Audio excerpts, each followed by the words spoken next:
बरसातों के दिन थे। कबूतर के बच्चे होने वाले थे।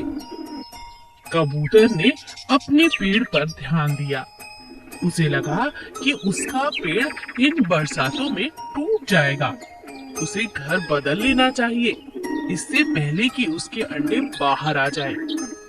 कबूतर अपनी कबूतरी से कहता है, देखो, मैं सोच रहा हूँ हमें पेड़ बदल लेना चाहिए। चलो एक नए पेड़ की तलाश करें। इन बरसातों में जरूर हमारा ये पुराना घर टूट सकता है। आप ठीक कहते हैं, चलिए।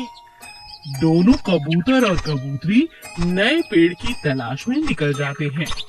उन्हें एक बहुत ही खूबसूरत सुनहरे रंग का पेड़ नजर आता है। कबूतरी कबूतर से कहती है, इस पेड़ को देखकर तो मैं आकर्षित हो गई हूँ। क्यों ना हम यहीं पर अपना घर बना लें? मगर मुझे तो ये कोई जादुई पेड़ मालूम होता है।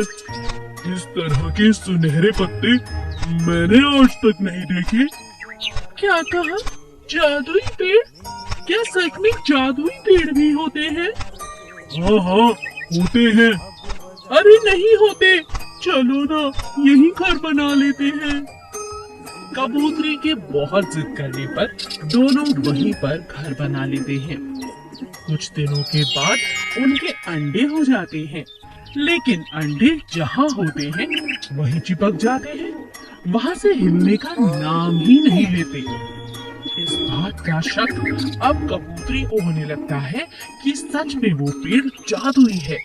वो कबूतर से कहती है, कितने हफ्ते हो गए हमारे अंडों को निकले, मगर हमारे अंडे जरा से हिलते भी नहीं।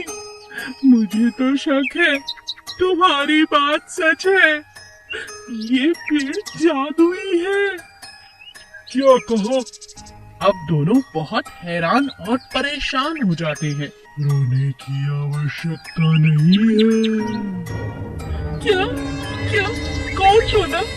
हाँ, मैं जादुई हूँ और मैं ऐसे ही जादुई नहीं हुआ। जादुई तो देखने से लगता हूँ, असल में मैं श्रापित हूँ। आज तुम दोनों के यहाँ होने से मुझे श्राप से मुक्ति मिली है। तुम्हारे अंडे मुझसे चिपक नहीं गए हैं। ये तो मुझे मेरे इस श्राप से मुक्त कराने में मदद कर रही है। कल सुबह मैं अपनी पुरानी अवस्था में आ जाऊंगा और तुम्हारे अंडों से चूजे निकल आएंगी। सच में? हाँ, मैं तुम दोनों का आभारी हूँ। ठीक है, मुझे आपकी बात पर विश्वास है। कबूतर और कबूतरी पूरी रात सोते नहीं, अगली सुबह का इंतजार करते हैं। और सुबह होते ही पहली किरण पड़ते ही चूजे बाहर आ जाते हैं और पेड़ एकदम हरा भरा हो जाता है। आलू कचालू और चॉकलेट का पेड़। एक दिन आलू और कचालू सैर पर निकले। रास्ते में उन्हें एक ऐसा पत्थर मिला जो देखने में एकदम आलू की तरह था। कचालू ने कहा, अरे अरे आलू, देखो, देखने में ये पत्थर एकदम तुम्हारी तरह लग रहा है। ऐसा लगता है ये सच का आलू है। मुझे भी ऐसा ही लग रहा है। इसे हाथ में लेकर देखो। देखते हैं। आलू उस पत्थर को उठाने की बहुत कोशिश करता है, लेकिन पत्थर इतना भारी था कि उससे उठता ही नहीं। तब दोनों मिलकर आलू और कचालू मिलकर उसे उठाने लगते हैं। उठा के जैसे ही वो उस पत्थर को पलटते हैं, अचानक वहां से एक बड़ा सा पेड़ निकल आता है। ये क्या? अरे ये तो पेड़ है। देखो देखो, इस पे चॉकलेट लगी हुई है। चॉकलेट? दोनों हैरान रह जाते हैं। वो पेड़ कोई मामूली आम पेड़ नहीं था।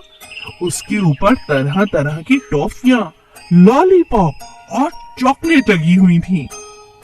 तभी आलू को एक बात याद आती है और वो कचालू से कहता है, यार मेरे मन में एक बात आई है।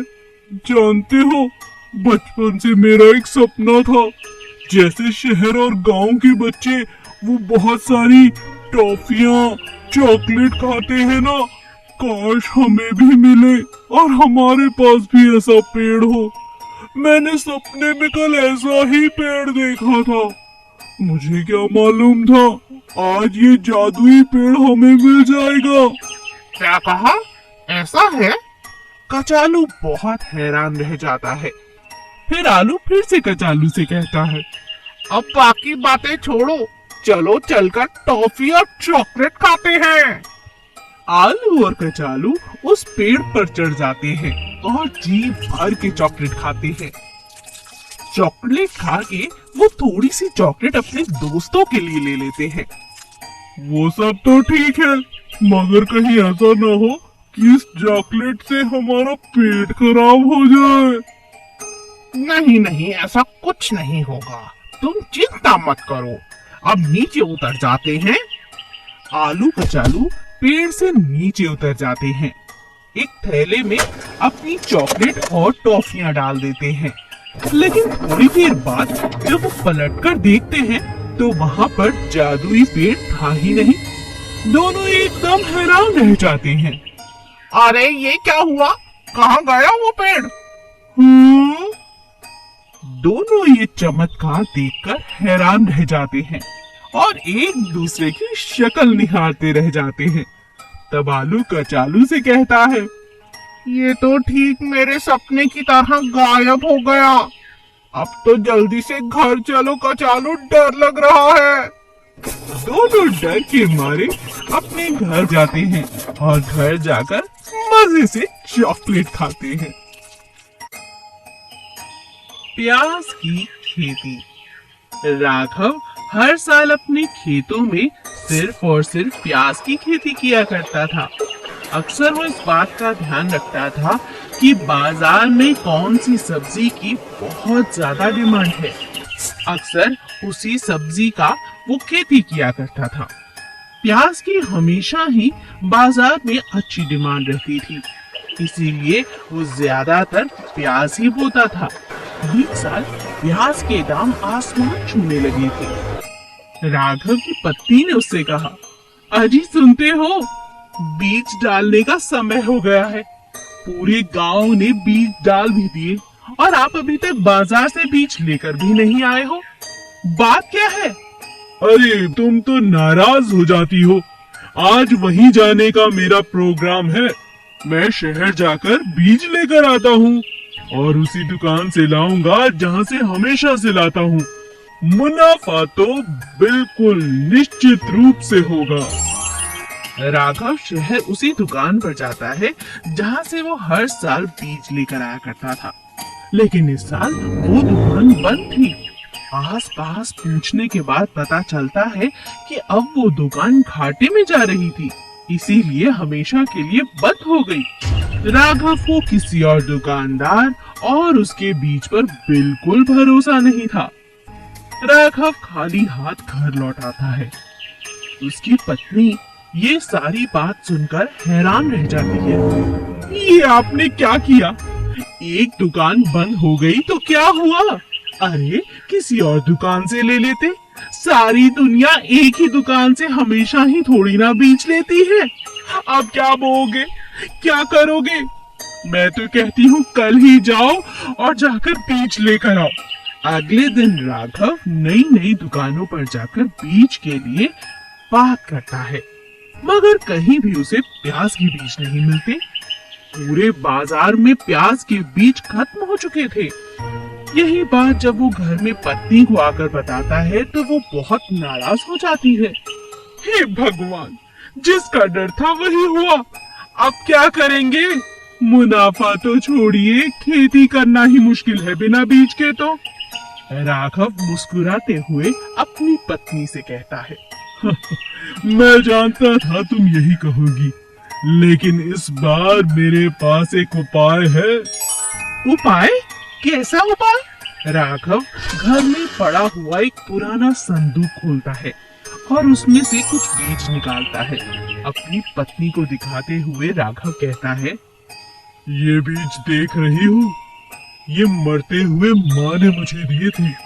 ये कोई आम बीज नहीं है, ये बहुत अच्छी फसल के बीज हैं।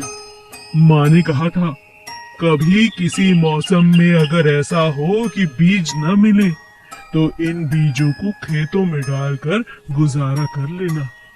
माँ तो माँ होती है ना। देख, मेरे पास बीज है। इस बार तो फसल ऐसी होगी कि पूरे गांव के पास ऐसी प्याज न मिलेगी। हाँ, ये तो आपने सच में कमाल की बात कर दी। अगले ही दिन राघव अपनी पत्नी के साथ खेतों में बीज डाल देता है। खेतों में बीज डालने के बाद एक अजीब चीज होती है। एक एक प्याज का साइज इतना बड़ा होता है कि हर कोई दूर दूर से उसके खेत देखने आता है। एक एक प्याज 5-5 किलो का था। न केवल राघव का प्याज दूर देश तक जाता है, बल्कि उसे इस बात का बहुत मुनाफा भी होता है। कभी कभी नुकसान के पीछे भी कोई फायदा होता है। बस हमें अपने नजरिए को बदलने की जरूरत है।